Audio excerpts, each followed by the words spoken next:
بسم الله الرحمن الرحيم الحمد لله رب العالمين والصلاة والسلام على رسول الله وعلى آله وصحبه أجمعين وبعد. So we're on hadith number 118 from the daily hadith, and this one is titled "Be in this world as if you were a stranger." And obviously this is talking about not being attached to the life of this world. And it doesn't mean that you don't go and fulfill your needs. I mean, obviously you have a family, you have to support your family, you have to pay rent, you have to buy food. So it's not meaning that you just completely disassociate yourself from everything with this dunya, but everything other than what is necessary.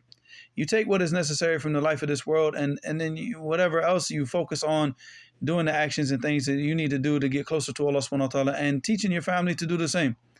And we should, and this is the most important thing. And this is the true definition of a zuhud. A zuhud, it means to leave off with that which you don't need in the life of this world, leave off everything in the life of this world that is not going to assist you into getting the life of the next world, getting to the akhirah, earning the pleasure of Allah subhanahu wa ta'ala. So anything that does not assist you in that, you leave it. All the needs, I mean, obviously your family has an obligation. So this is obligation. This is an obligation upon you. It's wajib, and you're sinful if you don't take care of your family and fulfill their needs. So this is not falling into this, guys. This is talking about anything that's extra, and leaving off being attached to all the extra things. Just like if we were passing through a city, we wouldn't be attached to that city. Oh, the people are nice. Oh, this town is great. No, we want to get back to our families. We're trying to get back to where we came from. We're a stranger in the city. We're not trying to get attached to it. If I go and speak in a city at a masjid, I say, okay, this is a beautiful place, but I'm trying to get back home. When I'm done with the talk, when I'm done meeting the brothers and everything, I'm trying to get back home. I'm not trying to get attached to everything in that city because I know I'm not going to stay there. So the same thing with the life of this world. We know that we're not going to stay here. So why would you attach yourself to things that you know that you're going to leave behind? It doesn't make sense. But you know where you're going. You're going towards the next life. You have to go in the grave, and that's the first place that we have to. That's the first test. And if we pass that test, then everything that comes after that is going to be easier. But if we don't pass the test of the grave, we fail that, and we get started to get punished in the grave, and everything that comes after is going to be worse. So this is what we need to keep in mind every single day that we live our lives. That this is not our abode for all eternity. We're going to die. All of us are going to die at some point. And then we're going to leave all this behind. And we're going to go to either the mercy of Allah subhanahu wa ta'ala or his wrath. And we're going towards the mercy of Allah is, because we lived our lives in the obedience to Allah. We lived our lives within the boundaries that he set, obeying him and obeying his messenger and trying our best to carry out the commands, and we stay away from the prohibitions. And we go towards the wrath of Allah subhanahu wa ta'ala by doing the exact opposite and not being concerned. So in this hadith is reported an Ibn Umar رضي الله عنهما قال أخذ رسول الله صلى الله عليه وسلم بمنكبي فقال كن في الدنيا كأنك غريب أو عابر سبيل. وكان ابن عمر رضي الله عنهما يقول إذا أمسيت فلا تنتظر الصباح وإذا أصبحت فلا تنتظر المساء وخذ من صحتك لمرضك ومن حياتك لموتك. And this hadith is narrated in Sahih al-Bukhari. So we see in this hadith, is reported on the authority of Ibn Umar radiallahu anhuma. He said, أخذ رسول الله صلى الله عليه وسلم بمنكبي. All right. So the Prophet sallallahu alaihi wasallam, he grabbed me, and he mentioned bimankibay, which is al-mankib. And al-mankib is according to the definition in the Arabic language, is al-mujtama' ras wal-adud wal-kitf. So you have the shoulders, like basically the head, where the head, the shoulders, and I guess you could say the deltoid part, where all of this comes together. This is called the mankib. All right. So I mean, you could just say for example, he took hold of my shoulders. I mean, that will probably be the easier definition, because in the English language we refer to everything in that area as the shoulder, right? So. But so he said basically he grabbed hold of my shoulders, my two shoulders. He said bimankibaya, for both of my shoulders, right? And then he said to me, "Kun fi dunya ka'annaka gharib." So he said, be in the life of this world, ka'annaka gharib. Ka'annaka is for a tashbih. He said, as if you were a stranger, like a stranger just passing through a city. Abiru sabil. Abiru sabil also, a gharib is a person who's in a city and he's not from there. So he's gharib. Abiru Sabil is a person who's just passing through. He's just like, for example, you stop at a town to get gas, and then you're passing through, but you have no intentions of staying there other than just getting gas or maybe getting something to eat or whatever, maybe stopping to use the restroom and then go and you're leaving. So this is the Abirul Sabil. He's just passing through.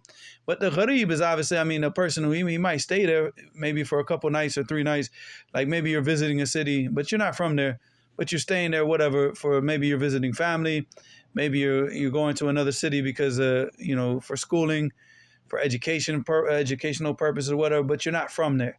So you're considered a gharib, you're foreign to the people. Like this is a foreign land to you. So, and this is the way the Prophet sallallahu alaihi wasallam, just like, that feeling that you feel when you go to another city, another town, or even another country, that feeling that it's just everything's weird and strange to you. He's telling us he's telling Abdullah ibn Umar radiallahu anhu, like, this is the way that you should be, period. And in the life of this world, like the life of this world should be strange to you, and because you never attach yourself to it. It's never something that you grow attached to, where it's like this is it. This is what I'm about. No, you should always be living your life in preparation for the next life, and everything that occurs on this earth should be strange for you. And he said, "Wakana ibn Umar," and this is a statement now. That was a statement of the Prophet sallallahu alaihi wasallam. And then he said, Abdullah ibn Umar radiallahu anhu, he used to say, to the people, إِذَا أَمْسَيْتَ فَلَا تَنْتَظِرِ الصُّبَاحِ. So he said, if you reach the night, if you enter into the night, and amsa from the masa is not actually the nighttime. Like we translated a lot as night, but it's not the night. It's the time ba'd zawal. So when you reach the masa, it means that you've reached after the time of dhuhr. So anytime after the time of dhuhr, like dhuhr, asr, all the way up into maghrib, this is the masa. All right, so it doesn't actually mean night. It's after the zawal.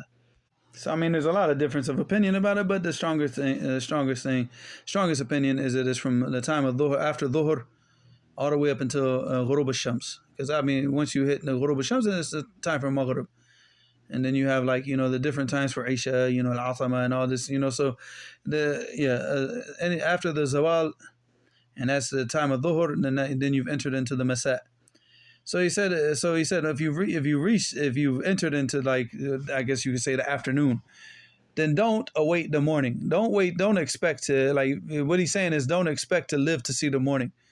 If you made it this far, you should not live your life expecting to see the morning, because then you become lazy and you don't live your life in preparation. But you should expect that you might die in the night, and so you live your life in accordance to that understanding.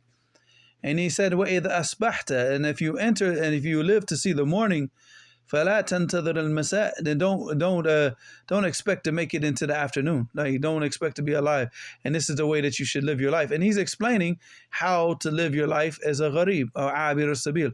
So he's taking the speech of the Prophet sallallahu alaihi wasallam, explaining you exactly, this is how you should live. If you make it to the afternoon, don't expect to make it to the morning. And if you make it to the morning, don't ever expect to make it to the afternoon. Like, you should always live your life now. Because obviously death could come at us at any time. At any time. How many people, they left their house going to work and got hit by a semi or knocked off the road or whatever.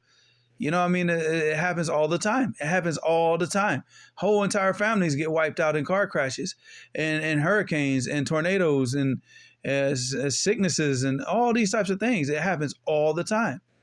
So, if it hasn't happened to us now, it doesn't mean it's not going to happen to us in the future. And we need to, we need to live with this constantly, not in the back of our minds, but at the forefront of our minds. That this is the reality. And we're not made to stay in this world. We're made to be in this world for whatever time that we've been appointed to stay in this world, and we're going to leave. And we have to always keep that at the forefront of our minds, not in the back of our minds.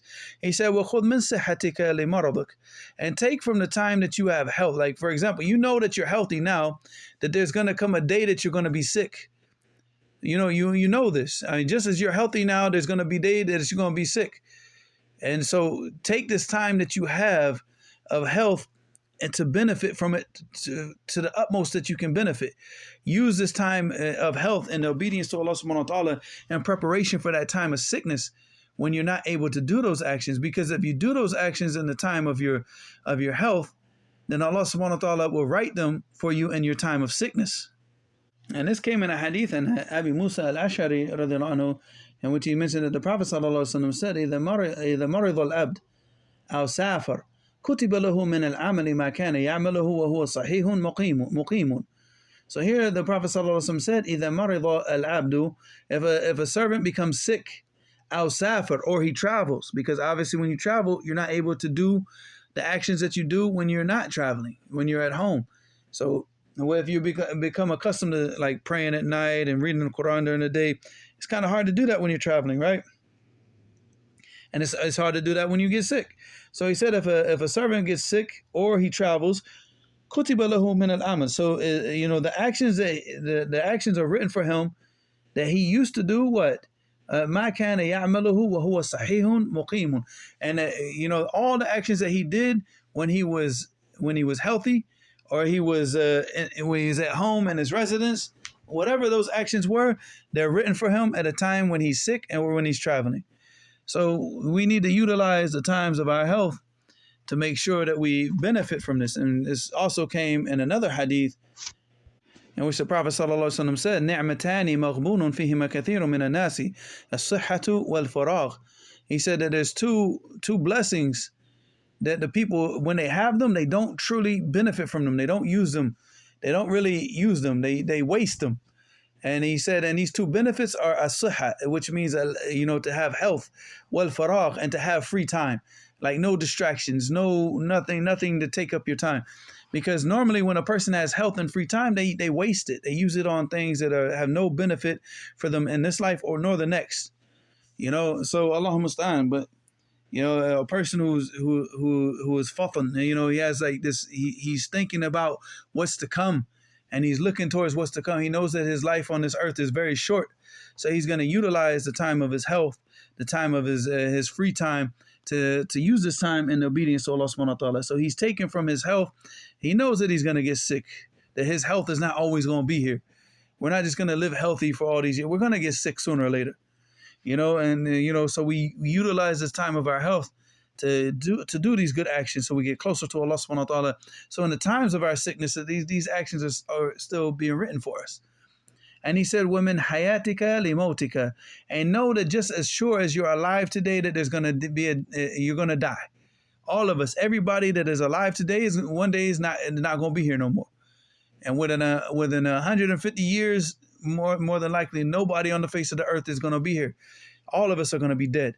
So it's just that this is the reality. I mean, it's a reality that we need to understand. It needs to be at the forefront of our minds, and we need to prepare for it. And we prepare for it by using our free time, our health, and all these things to get closer to Allah subhanahu wa ta'ala, to benefit from this time, and not just to waste it and squander it, and then, come on the day of judgment, and then what? We're full of regret, full of grief, and we're distraught because all this time, we all have this time, but you have those who utilize it and benefit from it, and those who waste it. And, it's just a matter of which one you want to be from. Wallahu musta'an wa ila huna. Subhanakallahumma wa bihamdika ashhadu an la ilaha illa anta astaghfiruka wa atubu ilayk.